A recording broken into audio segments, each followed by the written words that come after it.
Assalamualaikum warahmatullahi wabarakatuh. Nama saya Nisrina Zahra dari kelas 12 IPS 2. Di sini saya akan menjelaskan materi sosiologi dari kelas 10, 11, dan 12 yang diajarkan oleh Ibu Yulimi sebagai guru sosiologi di MAN 22 Jakarta. Mungkin di sini saya akan menjelaskan secara singkat saja karena keterbatasan waktu. Di sini saya akan menjelaskan materi kelas 10. Yang pertama yaitu konsep sosiologi. Apa sih sosiologi? Sosiologi itu adalah ilmu yang mempelajari tentang kehidupan masyarakat. Nah, objek kajian sosiologi itu dibagi menjadi dua. Yang pertama ada gejala sosial, yang kedua realitas sosial yang terjadi dalam masyarakat. Ciri-ciri sosiologi itu dibagi menjadi 4. Yang pertama, kumulatif, yang kedua, teoritis, yang ketiga, empiris, dan keempat, etitis. Kemudian sosiologi sebagai ilmu pengetahuan. Sosiologi sebagai ilmu pengetahuan itu yang pertama, ada dapat diuji kebenarannya. Yang kedua, berdasarkan fakta dan pemikiran. Yang ketiga, materi tersusun secara sistematis. Keempat, membuat pengetahuan yang dapat dibuktikan. Kemudian cabang-cabang sosiologi. Cabang-cabang sosiologi itu ada apa aja sih? Nah, yang pertama ada sosiologi keluarga, sosiologi politik, sosiologi pendidikan, sosiologi agama, sosiologi pedesaan, dan sosiologi perkotaan. Kemudian fungsi sosiologi sendiri itu apa? Fungsi sosiologi itu perencanaan sosial, pembangunan sosial, penelitian sosial, memecahkan masalah sosial. Kemudian, materi kedua yaitu interaksi sosial. Interaksi sosial adalah hubungan timbal balik antar individu-individu, individu dengan kelompok, kelompok dengan kelompok. Ciri-ciri interaksi sosial yaitu, yang pertama minimal ada 2 orang, memiliki simbol, memiliki tujuan, yang kemudian adanya ruang dan waktu. Bentuk-bentuk interaksi sosial. Bentuk-bentuk interaksi sosial itu ada 2. Yang pertama asosiatif, mengarah kepada positif, dan disosiatif, mengarah kepada negatif. Kemudian syarat-syarat interaksi sosial. Syarat-syarat interaksi sosial terbagi menjadi 3. Pertama, ada tindakan sosial yang terbagi menjadi 4, yaitu tindakan rasional, dan tindakan berorientasi, tindakan efektif, dan tindakan tradisional. Kemudian yang kedua ada komunikasi sosial terbagi menjadi 5, yaitu ada komunikator, komunikan, lisan, media, dan efek. Dan yang ketiga ada kontak sosial terbagi menjadi 2, yaitu ada primer dan sekunder. Kemudian faktor pendukung interaksi sosial. Yang pertama ada imitasi, yaitu meniru. Yang kedua edifikasi, yaitu meniru secara detail. Yang ketiga simpati, bela kasih yang dilakukan dalam bentuk tindakan. 4 itu empati, seseorang dapat merasakan yang orang lain rasakan. Dan yang terakhir sugesti, yaitu dorongan atau pengaruh. Kemudian materi selanjutnya itu keteraturan sosial. Keteraturan sosial merupakan suatu keadaan di mana hubungan sosial yang berlangsung di antara anggota masyarakat berlangsung selaras, serasi, dan harmonis sesuai dengan norma dan nilai yang berlaku di dalamnya. Kemudian ada unsur-unsur keteraturan sosial. Yang pertama ada tertib sosial, atur dan dinamis, order, yaitu sistem norma dan nilai yang berlaku. Ketiga keajekan, yaitu tetap dilakukan terus-menerus. Keempat itu pola, corak, dan hubungan. Nah, kemudian ada syarat-syarat keteraturan sosial. Yang pertama ada terdapat kesadaran warga tentang pentingnya keteraturan masyarakat. Yang kedua, terdapat norma sosial yang dianggap sesuai dengan keadaan dan kebutuhan akan perkembangan peradaban yang terjadi pada kehidupan masyarakat. Yang ketiga, terdapat aparat penegak hukum dalam lembaga hubungan yang konsisten menjalankan segala tugas, fungsi, dan wewenang sesuai amanah. Kemudian materi selanjutnya yaitu nilai dan norma. Nilai sosial, sekumpulan perasaan atau anggapan terhadap suatu hal pedoman hidup bagi masyarakat untuk bisa mengetahui benar atau salah, baik atau buruk. Kemudian ada ciri-ciri nilai sosial. Yang pertama ada konstruksi masyarakat sebagai hasil interaksi antar warga masyarakat. Kemudian disebarkan antar sesama warga masyarakat, bukan bawaan dari lahir. Yang ketiga terbentuknya melalui sosialisasi. Keempat, bagian dari usaha pemenuhan kebutuhan dan kepuasan sosial. Yang kelima, dapat mempengaruhi perkembangan diri seseorang. Dan yang terakhir, memiliki pengaruh yang berbeda antara warga masyarakat. Dan yang terakhir, cenderung berkaitan satu sama lain, klan membentuk sistem nilai. Nilai sosial. Nilai sosial terbagi menjadi 3, yaitu nilai material, segala sesuatu yang berguna bagi unsur fisik manusia. Yang kedua, nilai vital, berguna untuk mengadakan kegiatan dan aktivitas. Yang ketiga, nilai kerohanian yang berguna untuk batin manusia. Kemudian fungsi nilai sosial menurut Dr. Suprapto. Yang pertama, dapat menyumbang seperangkat alat untuk menetapkan harga sosial dari suatu kelompok. Yang kedua, mengarahkan masyarakat dalam berpikir dan bertingkah laku. Yang ketiga, menentukan terakhir manusia dalam memenuhi peranan sosial. Yang keempat, alat solidaritas. Dan yang kelima, alat pengawas atau kontrol perilaku manusia. Berdasarkan ciri-cirinya, berdasarkan ciri-cirinya itu terbagi menjadi 2. Nilai dominan dianggap lebih penting dibanding nilai lainnya. Kemudian nilai mendarah daging telah menjadi kebiasaan atau kepribadian. Kemudian ada nilai sosial, aturan yang menjadi pedoman perilaku yang sudah ada dalam suatu kelompok masyarakat dan dalam memiliki batasan nilai tertentu.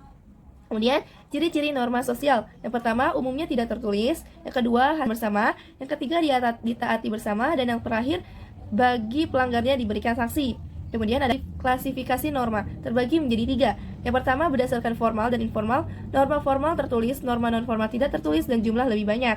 Kemudian ada berdasarkan tingkatan daya ingat, norma yang berlaku di dalam masyarakat mempunyai kekuatan daya mengingat yang berbeda-beda. Singkatnya, norma cara paling lemah, kebiasaan lebih kuat, tata kelakuan aturan sudah diterima, adat istiadat tidak tertulis. Nah, berdasarkan aspeknya, norma itu terbagi menjadi beberapa bagian. Yang pertama ada norma agama, berdasarkan ajaran atau akidah suatu agama. Yang kedua, norma kesusilaan, didasari pada hati nurani atau akhlak manusia. Yang ketiga ada norma kesopanan, berpangkal dari alur, aturan, dan tingkah laku. Yang keempat, norma kebiasaan, itu perbuatan yang dilakukan secara berulang-ulang. Dan yang kelima, norma hukum atau perintah dan larangan yang mengatur tentang tertib. Kemudian ada agen sosialisasi. Agen sosialisasi terbagi menjadi 5. Yang pertama ada keluarga, teman sebaya, sekolah, sosial media, dan agama. Nah, kemudian materi terakhir dari kelas 10 ini ada penelitian. Penelitian itu adalah suatu menarik kesimpulan yang dapat dipercaya kebenarannya yang dilakukan dengan sadar dan teliti menurut prosedur ilmiah tertentu. Syarat penelitian yang pertama ada sistematis, kedua terencana, dan yang ketiga mengikuti prosedur ilmiah. Sikap seorang peneliti. Yang pertama itu harus objektif, yang kedua kompeten, dan yang ketiga faktual. Di sini saya akan menjelaskan materi sosiologi kelas 11. Yang pertama ada kelompok sosial.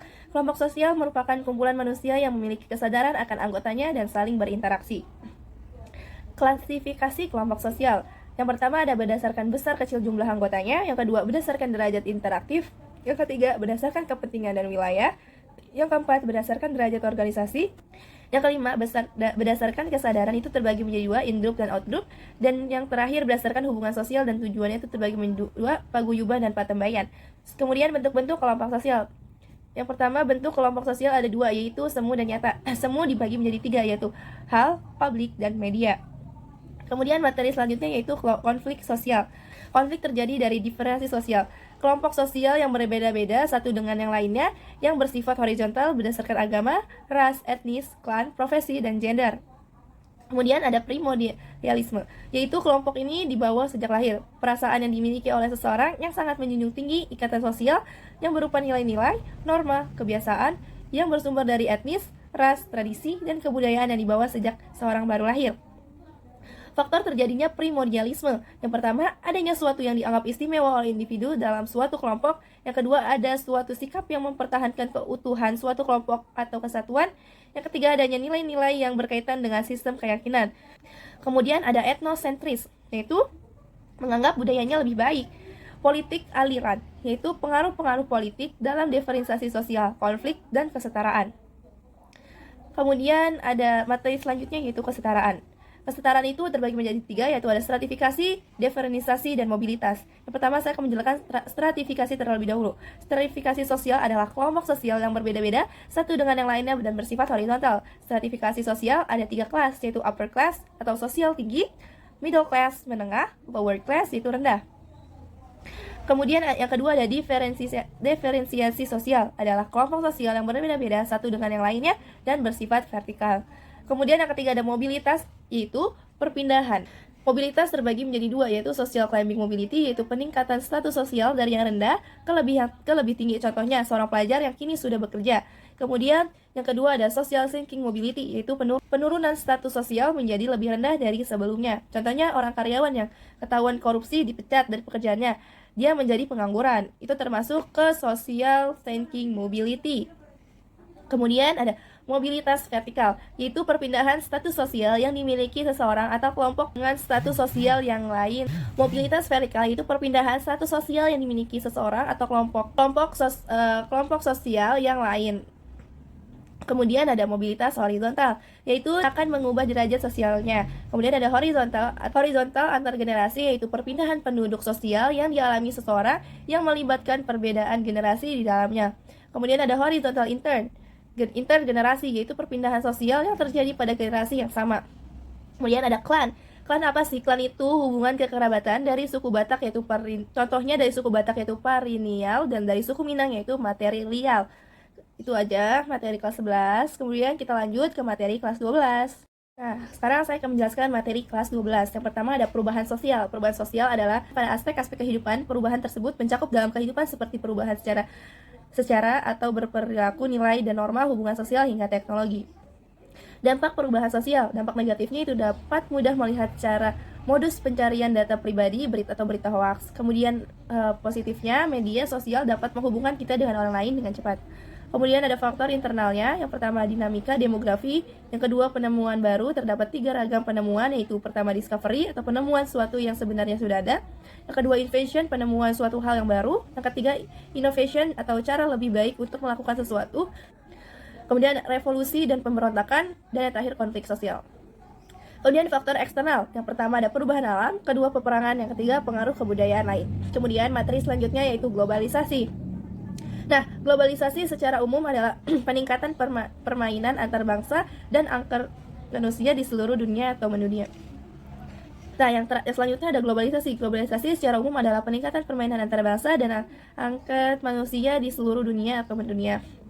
Kemudian, ciri-ciri globalisasi. Yang pertama ada perubahan konsep, kedua pasar dan produksi, yang ketiga peningkatan interaksi, keempat kemunculan kebudayaan, dan kelima timbulnya masalah bersama.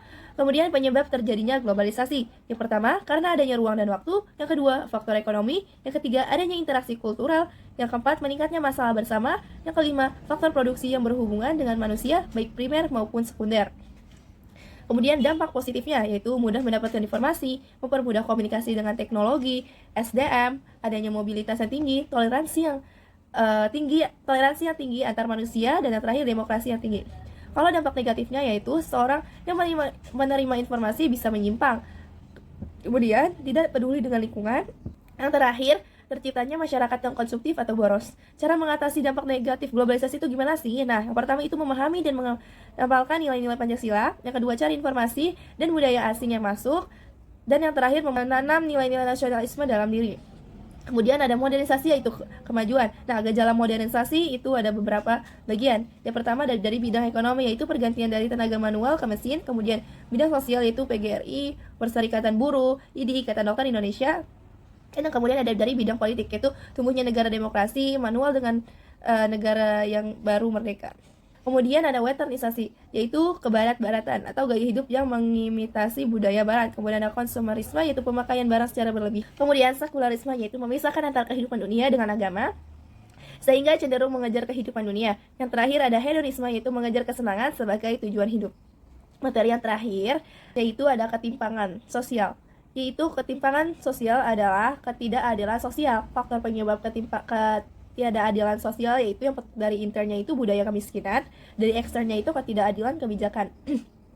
Yang dapat mempengaruhi ketimpangan sosial itu yang pertama ada kondisi demografi, kondisi pendidikan, kondisi kesehatan, dan kondisi ekonomi.